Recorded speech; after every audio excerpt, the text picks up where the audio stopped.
Okay. I'm not quite sure since they redid it. Okay, that's fine.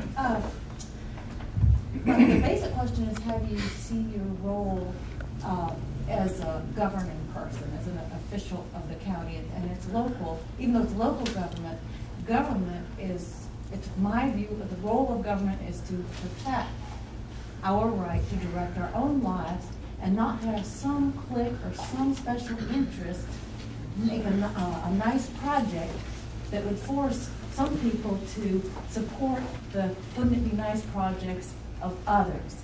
And I find a lot of that happening locally as well as statewide and nationally. So how do you see your role as a custodian of the Constitution and our personal rights, each individual's rights in York County?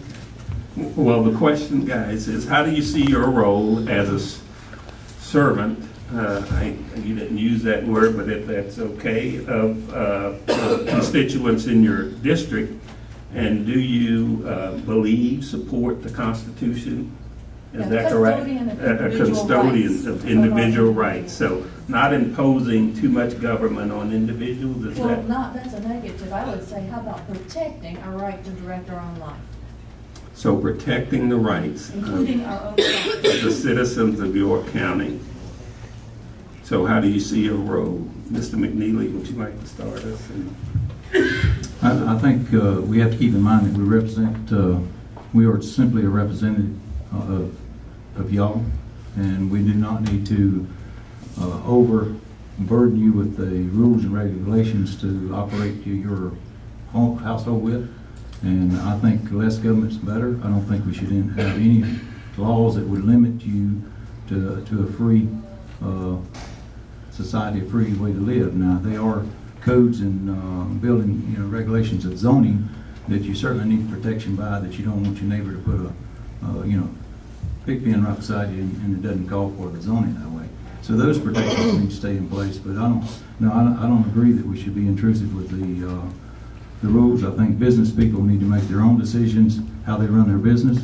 I don't think government needs to tell you how to run your business. I think if you want to, one thing, I don't smoke, don't have any reason to smoke, but I don't think the government has a right to tell you if you run a restaurant that no, you can't, you got to tell them no, they can't smoke.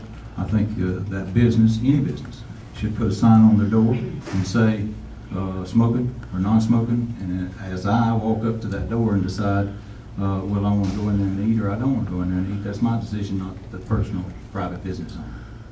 He has a right to do what he wants to do. Okay, thank you, Mr. Cox. From the standpoint of, looking at rules and regulations, again, the zoning, when you're in like RUD1, you need to be very careful what you allow in that RUD1 because the zoning's in place. What is a RUD1, excuse me? What you can do with rural. No, I'm just making sure the whole audience understand those acronyms. Basically 1 acre. Okay. But it's a tough question because, when we sit that chair, and again, we'll go to the smoking ban. Folks, I had 15 people call me and say no. I cannot tell you how many people and organizations set in place the smoking ban. So we are a representative of you when we sit that chair, all of you. We listen.